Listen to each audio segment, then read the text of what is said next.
Hello again, my name is Zero Ash and this is Zero Ash Podcast. Today we will talk about the album which is distinguished by its balanced and adult approach both to composing and playing musical content and selecting the right words to describe seemingly fairly simple and beaten up topics that have sucked absolutely all possible musical genres for many years.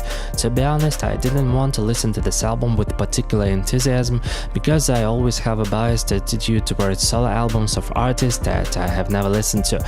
Well, that is, if someone hasn't yet guessed that I'm a snob and biased listener, here is another confirmation for you, but I digress.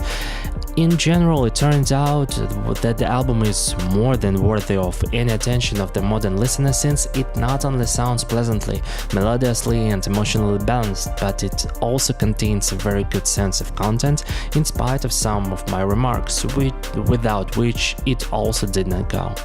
So this is James Blake, a British performer as far as I can tell in such alternative pop, alternative R&B genres. As you may know, maybe you may know, maybe not, I don't know. For me personally, representatives of such genres may be How to Dress Well or Gautier.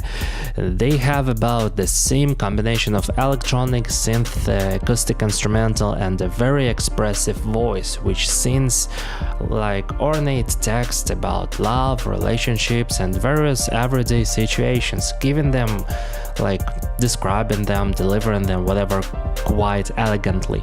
Again, I say this after repeatedly listening to the latest release of this artist called Assume Form. In many ways, I also associate this album with the trip hop, because we know quite a lot of trip hop without slow rapping, but just with such soulful singing, strong songwriting without overloading with instrumentals and vocals, while using my favorite approach to talk about complex things and simple words. The name Assume Form follows the self-titled track, the same track, Assume Form, in which the hero of Blake sings about how he is ready to step out of his comfort zone, to take on a desired shape and effectively maintain relationship thanks to this. On the cover we have the actual portrait of Blake, but not blurred as in previous releases which resembled the cover of Meds, like the Placebo album.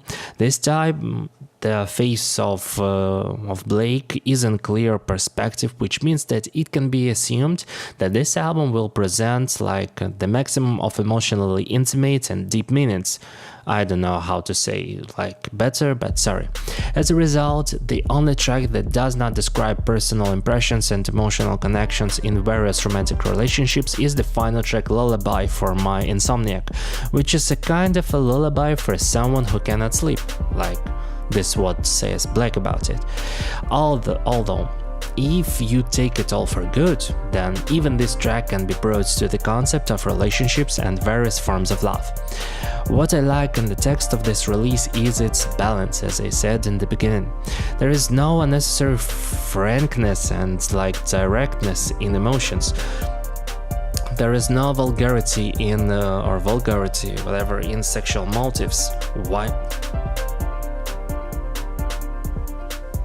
Whining, cliche and boredom in certain texts of the tracks.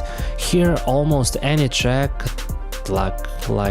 text of the track contains one tranquil idyllic tone in which everything is in harmony, and this harmony is in the relationship of the hero of Blake with his beloved person. In this text, he reflects on what the relationship should be and what kind of relationship he has, and he comes to the conclusion that his current relationship is so good and pleasant that he simultaneously expresses his gratitude to his partner and always waits for the trick, and says this in the track Where Is the Catch. Plus, I really like the text and its form. It is simple but very informative. All the symbolism is the simplest and most understandable, but it is served little by little in almost every line, and at the end of one or another section of the corresponding tracks, a very interesting and sometimes even complex drawing or whatever tapestry of ideas expressing a common meaning can be built. Plus, I really like its tone, very adult, calm, constantly thinking and giving good advice at the end of the album, like, if you have reached the point where you're as good as possible, no respect, do not lose this feeling.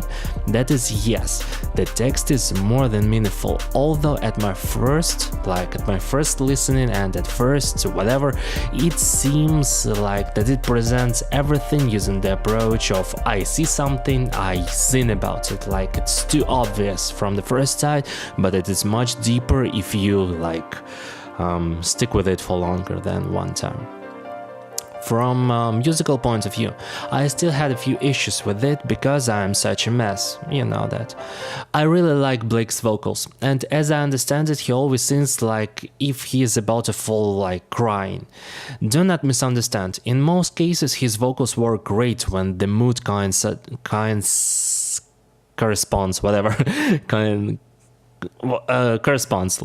corresponds, as in the track Assume Form, Barefoot in the Park, or Lullaby for My Insomniac, but I still wanted a little more variation, especially when the vocal keeps really 80% of all music content. I am not against minimalistic instrumentals, but sometimes it's not very possible to distinguish tracks among themselves solely by the instrumental. Most likely, you will better distinguish them by vocal parts, like invited rappers or vocalists, and in fact choruses. The choruses here are clearly strong and memorable. This is not to take away, and this is undisputable.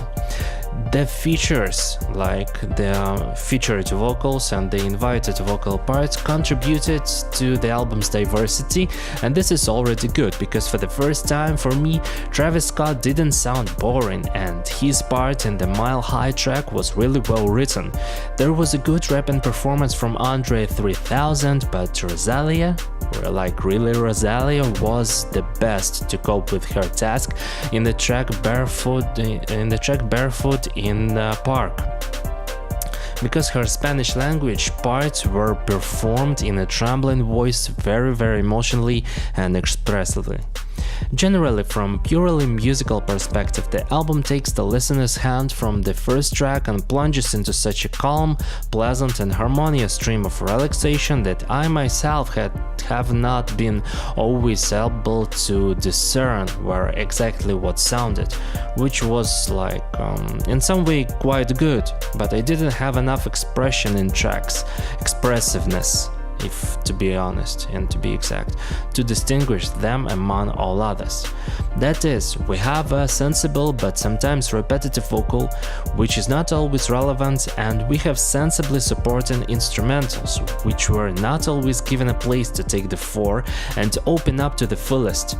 On the other hand, when not overthinking the album like me, it still sounds great from beginning to the end.